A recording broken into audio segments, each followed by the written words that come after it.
Hey guys, this is Karan. Welcome back again मैंने video. तो guys कैसे हो आप लोग? आई होप बहुत अच्छे होंगे। और गाइस आज की वीडियो बहुत ही इंटरेस्टिंग होने वाली है, क्योंकि अगर आपका एक्सिस बैंक में अकाउंट है तो आप भी इस चीज से बहुत ज्यादा परेशान होंगे। और अगर आप इस वीडियो को अंत तक देख लेंगे तो आपकी जो परेशानी है वो भी खत्म हो जाएगी और साथ साथ आपको सॉल्यूशन भी मिल जाएगा।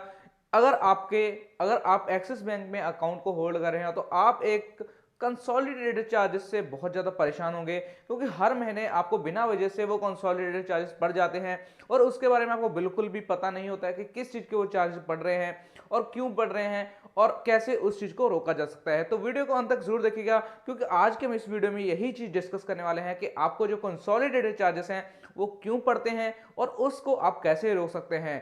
तो वीडियो को स्टार्ट करते हैं और जानते हैं इसी कंसोलिडेटेड चार्जेस के बारे में। तो गाइस, अगर आपका एक्सिस बैंक में अकाउंट है तो आप अगर आपको जो भी रिक्वायरमेंट होगी आपके अकाउंट के, जो भी आपका अकाउंट होगा, सैलरी होगा, अकाउंट करंट अकाउंट होगा या आपका सेविंग अकाउंट होगा, ये तीन कैटेगरी के आपके अगर अकाउंट रहते हैं एक्सिस बैंक में तो आपको कंसोलिडेटेड चार्जेस हैं वो जो आपको लगते हैं वो वहां पे मैंडेटरी हैं, हर अकाउंट पे लगते हैं। कई बैंकों में ये जो चार्जेस हैं अलग अलग करके लिए जाते हैं, बट एक्सिस बैंक में ये जो चार्जेस हैं इकट्ठे लिए जाते हैं। एग्जाम्पल के तौर पे देखा जाए, एचडीएफसी में अगर आपके जो चार्जेस हैं, एसएमएस चार्ज अलर्ट है वो अलग से काट जाते हैं, या आपका कोई चेक बाउंस होता है उसके पैसे अलग से काटे जाते हैं, कोई ऐसा रिजेक्ट होती है या बाउंस होती है तो उसके पैसे अलग से काटे जाते हैं। बट यहाँ पे एक्सिस बैंक में इन्होंने अपना एक कंसेप्ट बना रखा है कि एक सभी चार्जेस को मिलाकर के एक कंसोलिडेटेड चार्जेस का नाम दे दिया है, जो कि काफी लोगों के समझ में नहीं आता कि उसके चार्जेस किस लिए कटे हैं और कौन से चार्जेस हैं। कई बार ये चार्जेस 50 रुपए भी हो सकते हैं, 2 रुपए भी हो सकते हैं, कई बार ये हजारों में भी होते हैं। तो मैं आज आपको बताऊंगा ये चार्जेस पड़ते क्यों हैं और कैसे आप इनको, जो कंसोलिडेटेड चार्जेस हैं 4 से 5 स्टेप हैं उनकी वजह से आपको पड़ते हैं।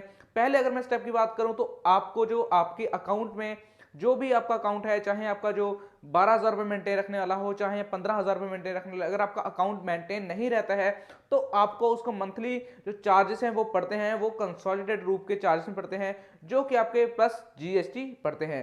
तो और अगर आपको मैं बताऊं, आपको वैल्यू एडेड सर्विसेज के भी जो चार्जेस हैं वो भी ऐड ऑन होते हैं, वही भी कंसोलिडेटेड चार्जेस के अंदर ही आ जाते हैं। बट ये वैल्यू एडेड सर्विसेज होती क्या है, हमें इसकी रिक्वायरमेंट होती है या नहीं होती है, उसके बारे में हम डिस्कस करेंगे।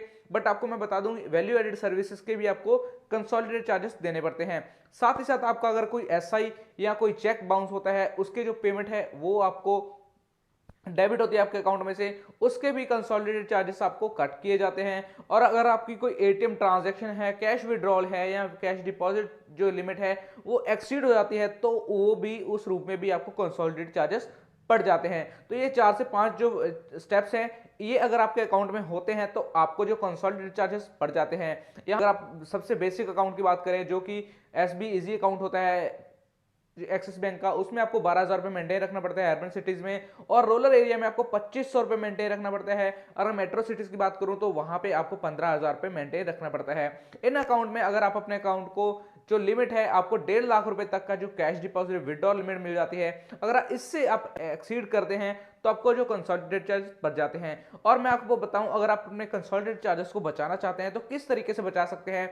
आपको जब भी आप अपने अकाउंट को ओपन करवाते हैं तो उसके टर्म्स एंड कंडीशन में आप देख लीजिएगा, अगर आप अपने अकाउंट को मेंटेन नहीं रखते हैं तो आपको जो कंसोलिडेटेड चार्जेस देने पड़ जाते हैं। और अगर आप अपने अकाउंट को मेंटेन रखते हैं, आप अपने ब्रांच, नियरेस्ट ब्रांच में जाके अपने अकाउंट को चेक करवा सकते हैं कि आपको जो कंसोलिडेटेड चार्जेस किस चीज के पड़ रहे हैं और आपके अकाउंट में कितना मेंटेन रखना है वो भी आपको बता देंगे। उस महीने से आप अपने अकाउंट को जो मेंटेन रखना स्टार्ट कर दीजिए तो आपको जो कंसोलिडेटेड चार्जेस नहीं पड़ेंगे। और अगर आपकी कैश की जो ट्रांजेक्शन हैं या विड्रॉल की ट्रांजेक्शन है वो ज्यादा हैं तो आप अपने अकाउंट को अपग्रेड करवा सकते हैं, जिसमें आपको कंसोलिडेटेड चार्जेस ना पड़े, क्योंकि कैश डिपॉजिट और कैश विड्रॉल की लिमिट की एक्सीड हो जाती है तब भी आपको जो कंसोलिडेटेड चार्जेस है वो देने पड़ जाते हैं। और वैल्यू एडेड सर्विस की, जैसे मैंने आपको बताया था, वैल्यू एडेड सर्विसेज होती क्या है गाइस। वैल्यू एडेड सर्विस वो सर्विसेज होती हैं जब आपके अकाउंट पे कोई भी ऑफर आती है, credit card, loan, demat account, किसी भी तरह के आपके अकाउंट पे ऑफर आती है जो कि आपको एसएमएस के द्वारा अलर्ट किया जाता है, उसको बोलते हैं वैल्यू एडेड सर्विसेज। तो गाइज, अगर आपको उन चीजों की रिक्वायरमेंट नहीं है तो आप वो जाके बैंक में क्लोज करवा सकते हैं या अपने कस्टमर केयर पे, एक्सिस बैंक के कस्टमर केयर पे कॉल करके वैल्यू एडेड सर्विस को क्लोज कर सकते हैं, जिससे आपके जो कंसोलिडेटेड चार्जेस हैं वो डेबिट नहीं होंगे नेक्स्ट ईयर से, या नेक्स्ट जब आप उसको क्लोज करवा दो उसके बाद आपका जो डेबिट नहीं होंगे। उसके मैं बात करूं, अगर आपका कोई लोन चल रहा है तो आप पूरा ध्यान रखिएगा कि आपके लोन की जो ईएमआई है वो पूरे टाइम पे जाए। उससे अगर वो बाउंस होती है तब भी आपको जो कंसोलिडेटेड चार्जेस हैं वो पड़ सकते हैं।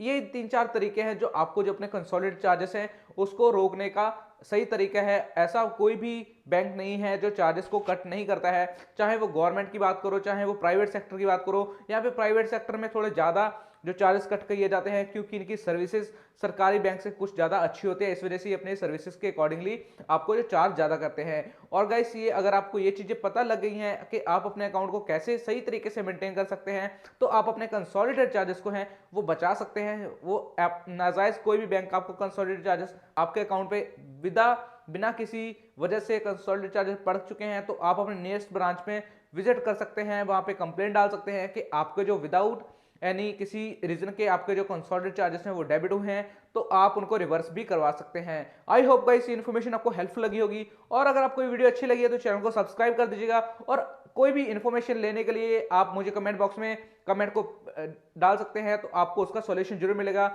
मिलते हैं किसी नए वीडियो में किसी नए टॉपिक के साथ, तब तक के लिए bye bye, tata, take care.